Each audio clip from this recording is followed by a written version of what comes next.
If it weren't for the Japanese, Harley-Davidson would not exist?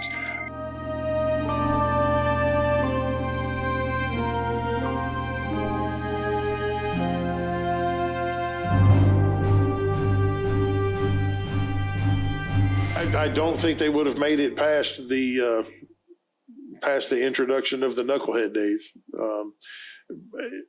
Before Japan kind of became not imperialistic, Edsel Ford had tasked Harley-Davidson with building the Servi-car.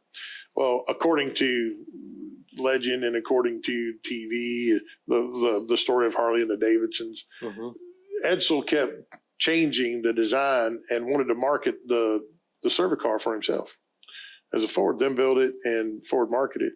And he was quoted as saying, now don't know how much this is factual, so disclaimer, Ford family, that when he looked at Harley-Davidson, all he saw was bankruptcy. So they were running out of money quick. And the Japanese actually came to their rescue. And they had a plant in Japan, and it was, and forgive me for the pronunciation, started with an R, it was like Rikuo. They moved families over. They moved the plants over. You're talking Harley? Yes. Harley moved the plants over to Japan, families over to Japan, and started producing. The very first Road King is in 1936. The word in Japan means Road King. And it was a 45 cubic inch flat side. And right before World War, they built it for the Japanese military. And right before World War II got started, they came to them and said, hey, Japan's becoming somewhat imperialistic again. We need to get you guys out. So they did, but they gave them the ability to keep building that motorcycle. They wanted to have the opportunity to give them the knucklehead, which we all know was the first, pressurized dry sump system that survived, and it wasn't a continuous, total loss oil system with the knucklehead, but they didn't want to switch to it. They liked the 45. So on up into the 50s, they still built this bike in Japan, but it wasn't Davidson anymore. But they still had the right to the frame, the design, everything else.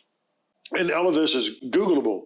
A very interesting thing is to pick up, Google Japanese Road King, and it's got a buddy seat and all kind of good stuff on it. And it was a Japanese Harley-Davidson. That is correct. It was, the very first name was the Japanese company, started with an R. Forgive me for not having all the facts right in front of me. This is off the top of my head, but it was that Davidson. It wasn't Harley-Davidson. It was Rikuo or however you pronounce it. But yeah.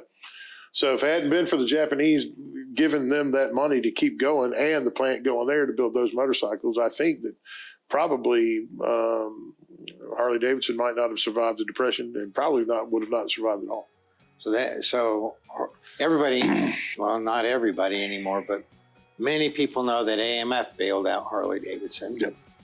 But before that, you're saying there was a Japanese The Japanese company. government bailed out Harley-Davidson. Wow.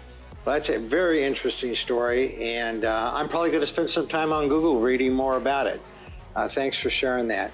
If you guys have any comments or know anything more about it, put it down in the comment section below. You all ride safe out there.